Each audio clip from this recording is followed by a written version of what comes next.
Biden के election न लड़ने के 99% इम्कानात। अमरीकी सदर पर दोबारा सदारती उम्मीदवार बनने से दस्तबरदार होने के लिए दबाव इंतहाई हद तक बढ़ गया।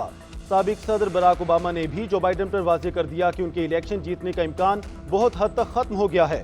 सदर जो बाइडन इंतखाबात से दस्तबरदार होने से मुतालिक बुध तक फैसला करेंगे। व्हाइट हाउस और बाइडन की इंतखाबी मुहिम ने दस्तबरदार होने से मुतालिक तस्दीक नहीं की।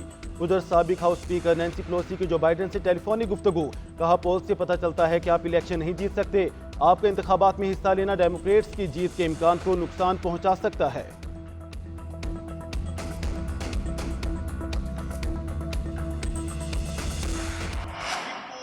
जो इडहाक जजेस को लगाया जा रहा है, हम समझते हैं कि ये बदनीयती पे मुनहसर है। हम काजी फाइजीसा से एज ए चीफ जस्टिस मुतालबा करते हैं, अगर आप माइनॉरिटी में भी है तो ये फैसला सुप्रीम कोर्ट का है। इस फैसले में मनवान अमल करवाना आपकी आईनी, कानूनी और एज ए चीफ जस्टिस जिम्मेदारी है।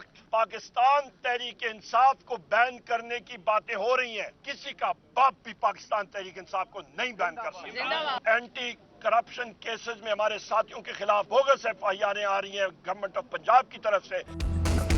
तहरीक इंसाफ की एडहॉक जजेस की तैनाती की मुखालफत सुप्रीम जुडिशल काउंसिल से रुजू करने का ऐलान। चेयरमैन तहरीक इंसाफ बैरिस्टर गोहर का कहना है कि सुप्रीम कोर्ट में एडहॉक जजेस को लगाना बदनीयती है। 4 जजेस को 3 साल के लिए एक साथ लाना शफाफ अदलिया के खिलाफ साजिश है। PTI पर पाबंदी हुकूमत के खत्म होने का काउंटडाउन होगा। सुप्रीम कोर्ट के हुक्म के मुताबिक मखसूस नशिस्तों का नोटिफिकेशन फौरी किया जाए।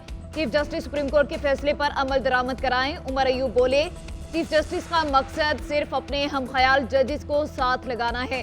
चीफ इलेक्शन कमिश्नर फौरी तौर पर मुस्ताफी हो। हमारे लीडर को जेल में डालने के बावजूद पार्टी नहीं टूटी, किसी का बाप भी PTI पर पाबंदी नहीं लगा सकता।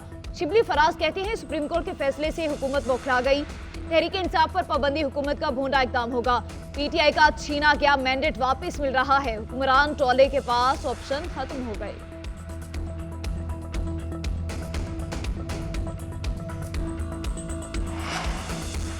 जस्टिस रिटायर्ड मुशीर आलम के बाद जस्टिस रिटायर्ड मकबूल बाकिर ने सुप्रीम कोर्ट का एडहॉक जज बनने से माजरत कर ली।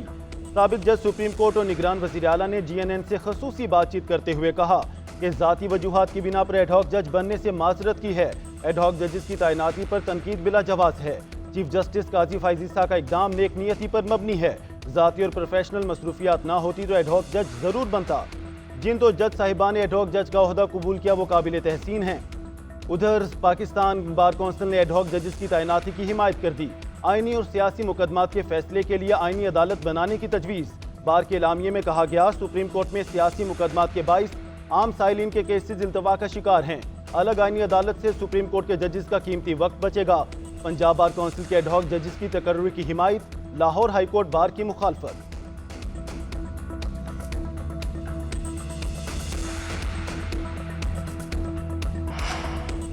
PTI को मखसूस नशिस्तें देने से मुतालिक इलेक्शन कमीशन का इजलास बेनतीजा खत्म। सुप्रीम कोर्ट के फैसले और अमल दरामद के हवाले से मुशावरत। लॉबिंग की अदालती फैसले पर इलेक्शन कमीशन को briefing. Chief election commissioner Sikandar Sultan Raja की वीडियो लिंक के जरिए शिरकत। इलेक्शन कमीशन के मेंबरान, सेक्रेटरी और मुतालिका विंग्स के हुकाम की भी शिरकत। इलेक्शन कमीशन का इजलास आज सुबह 11 बजे दोबारा होगा।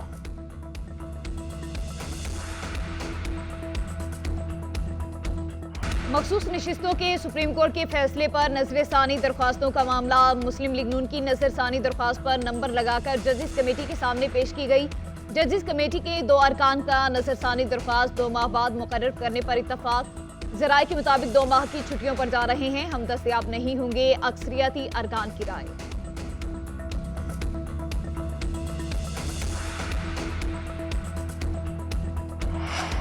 तहरीक इंसाफ का मखसूस नशिस्तें ना मिलने पर दोबारा सुप्रीम कोर्ट जाने का फैसला। मुकदमात वाले अरकान कौमी और सूबाई असम्बली को महफूज मकाम पर मुंतकिल होने की हिदायत।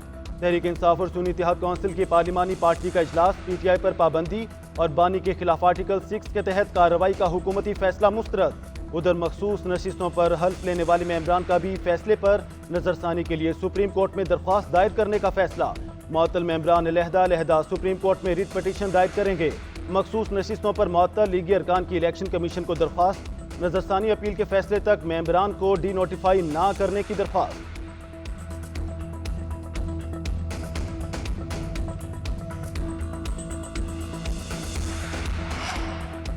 FBR में इस्लाहात से महसूलात में इजाफा होगा, टैक्स रिफंड का निज़ाम मज़ीद बेहतर बनाएंगे। वज़ीर-ए-आज़म शहबाज शरीफ का FBR में इस्लाहात के हवाले से इजलास में इजहार ख्याल।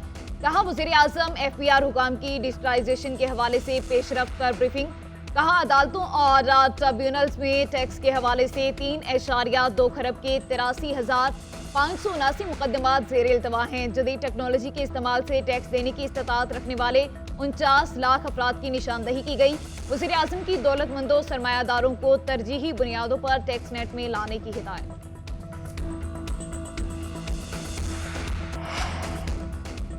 सेनेट की कायमा कमेटी बराए पावर ने IPPs के साथ मुआहिदों की तफसीलात 2 से 3 हफ्तों में तलब कर ली। कमेटी ने सेक्रेटरी पावर डिवीजन को सवालनामा भिजवा दिया। गुज़िश्ता 20 साल में कैपेसिटी पेमेंट्स की तफसीलात और अदायगियों की वजूहात मांग ली।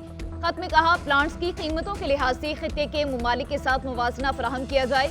कमेटी ने 1992 में गैस और फर्नस ऑयल पर चलने वाले 50 मेगावाट से ज़ायद के प्लांट्स की मालूमात भी तलब कर ली। पाकिस्तान से बड़ी कंपनियां क्यों जा रही हैं? कौमी असम्बली कायमा कमेटी के इजलास में अरकान का वजीर पेट्रोलियम से सवाल।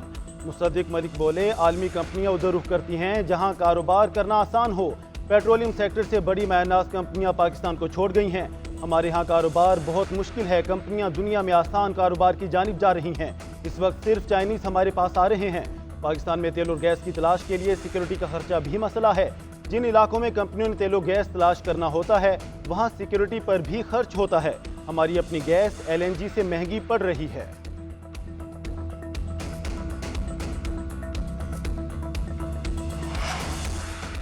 पाक चीन ताल्लुकात हमेशा आजमाइश पर पूरा उतरे। ताल्लुकात की नौइयत गैर मामूली है। पाक चीन ताल्लुकात बाहमी एतमाद की बुनियाद पर स्ट्रेटेजिक माहौल में आगे बढ़ रहे हैं।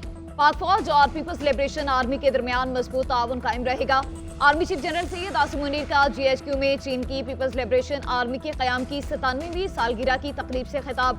सिपा सलार ने चीन के दिफाई, सिक्योरिटी और कौमी तरक्की में PLA के किरदार को भी सराहा। चीनी सफीर ने कहा पाक फौज हमेशा दहशतगर्दी के खिलाफ जंग में सबसे आगे रही। पाकिस्तान और खित्ते के अमन इस्तेहकाम के लिए बढ़ चढ़कर कुर्बानियां दी। कोई भी ताकत पाक चीन मिसाली दोस्ती और अफवाज के भाईचारे को खत्म नहीं कर सकती। तकरीब में पाक फौज के अफसरों, चीनी सफीर और सफारतखाने के ओहदेदारों की शिरकत। बानी PTI और बुशरा बीबी की 190 मिलियन पाउंड स्कैंडल केस में अहम पेशरफ्त। आईनी माहिरीन का नैब को ज़िमनी रेफरेंस दायर न करने का मशवरा। आईनी माहिरीन के मुताबिक ज़िमनी रेफरेंस दायर करने से काफ़ी कानूनी पेचीदगियां पैदा हो सकती हैं। नैब का पहले से ज़ेर समात रेफरेंस को ही आगे चलाने का मशवरा। उधर नैब टीम की बानी PTI और बुशरा बीबी से अडियाला जेल में तफ्तीश। टीम ने मुलजिमान से तोशाखाना तोहाइफ के हवाले से तफ्तीश की।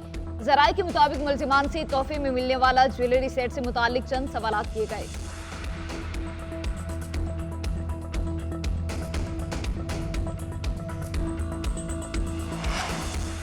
£190 मिलियन केस की तहकीकात। साबिक वज़ीर आज़म के प्रिंसिपल सेक्रेटरी आसम खान का अदालत में रिकॉर्ड कराया गया बयान सामने आ गया।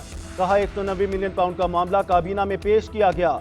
शहजाद अकबर अपना दस्तखत शुदा एक नोट लेकर आए। नोट खुफिया मुआहदे पर दस्तखत का मामला काबीना में लाने के लिए वज़ीर आज़म की मंजूरी लेने का था। मुआहदे के साथ एक खुफिया तहरीर मौजूद थी जिससे मुतालिक बताया नहीं गया। काबीना इजलास में शिरकत न करने की वजह से बहस से आगाह नहीं था। साबिक वज़ीर जुबैदा जलाल ने कहा शहजाद अकबर ने काबीना में एक नोटम बंद लिफाफे में पेश किया। 190 मिलियन पाउंड से मुतालिक ब्रीफिंग भी दी। हुकूमत को बताया गया कि ये रकम बरतानिया में मौजूद है जो कि खुफिया है। काबीना में बताया गया कि मामला खुफिया है, इस पर कोई बात ना की जाए।